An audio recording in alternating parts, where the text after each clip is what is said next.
game here where you have to feed these vehicles that are eating some green dots and avoiding some red dots.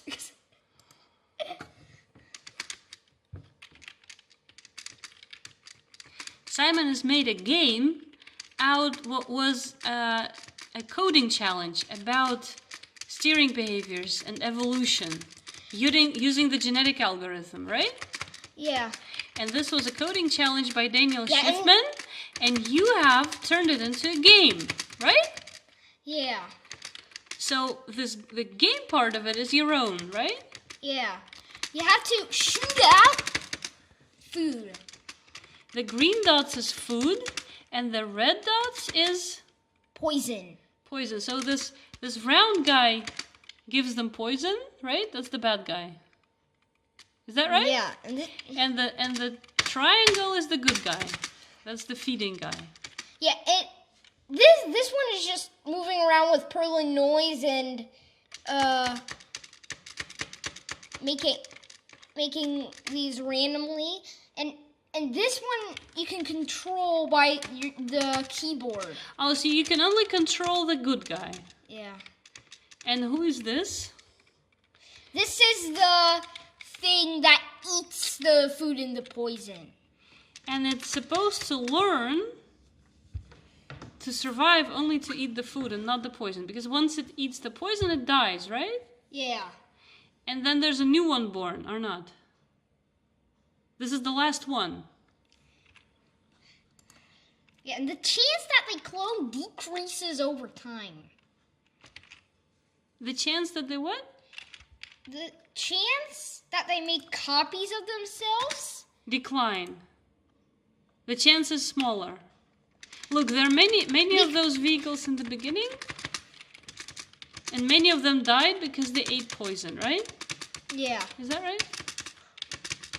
And we can feed these. Now, the question is, who is going to survive? And this is, by the way, it's highlighting the fittest one. It's highlighting the fittest one. So, so this is currently the best one. But is it going to have like a new generation? No, it's not. This is an ecosystem, which is a different kind of genetic algorithm, which is a more continuous system. Ah, so there are no new ones born. No new. Yeah, there are new ones born. Every time you restart it. No.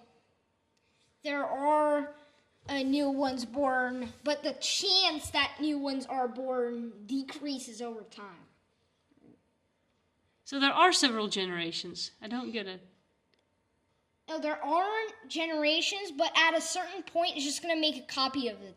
So, Ah. for example. So, okay. I don't quite understand it. Maybe you can show me in the code. Right in the vehicle, there's a function here called... You're tickling me all the time. Stop. You gotta stop tickling me. Okay, so you can see this is a function called clone, which just makes a mutated copy. But was this in the original coding challenge? Wrote a function called clone. Dan wrote it in a little bit different way.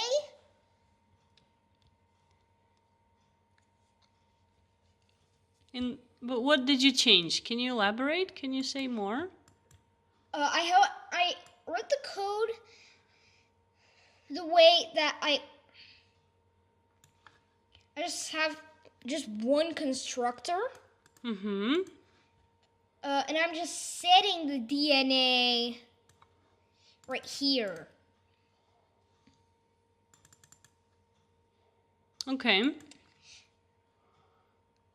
And I'm making a clone of that DNA, and I'm mutating that copy. And by the way, I have this function called mutate.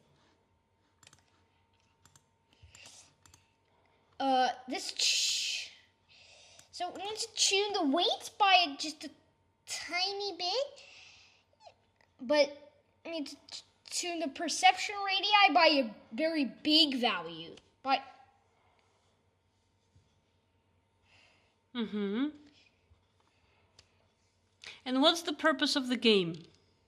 To make them survive as long as possible? Yeah. And you get like a time count or some kind of score of how long yours survived? No. I'm making a P5.js version of this, by the way. So yeah, because this is a processing version. Yeah, this is a processing version. I'm gonna make the P5.js version so you don't have to download and do all of that. So, because this one is in Java and you've put it on GitHub, but now to play it, you gotta download the whole thing. And once you write it in JavaScript, you can just have it hosted online, and then you can play it right away, right? You're gonna do that tomorrow, right? And I also saw that you shared it in Slack, in shared work. Yeah, if we get them, wait. Slack is a channel for the supporters of Coding Train, Daniel Shiffman. Not only YouTube, coding, Coding Train. Not only Coding Train, but this particular chat's for yeah, Coding this, Train. yeah. And here programmers and students share work. Yeah, and you can see I have this. This is the original coding challenge. Link to the original coding challenge by Daniel Shiffman. And here Simon says, I improved Daniel Shiffman's Evolutionary Steering Behaviors Coding Challenge. And this is the link to my game. Oh, look at that. Look at that. I made a game out of it. Look at that. You're supposed to be sleeping already, but you're not. Yeah. Okay. Well, let's see if we get a JavaScript version of this. This is really great. I wasn't home today the whole day, and then when I came home, Simon was at home with Dad, and he was making this today for hours, I guess. And I was so happy to see this. So now we made this video. Yeah, I'm finished.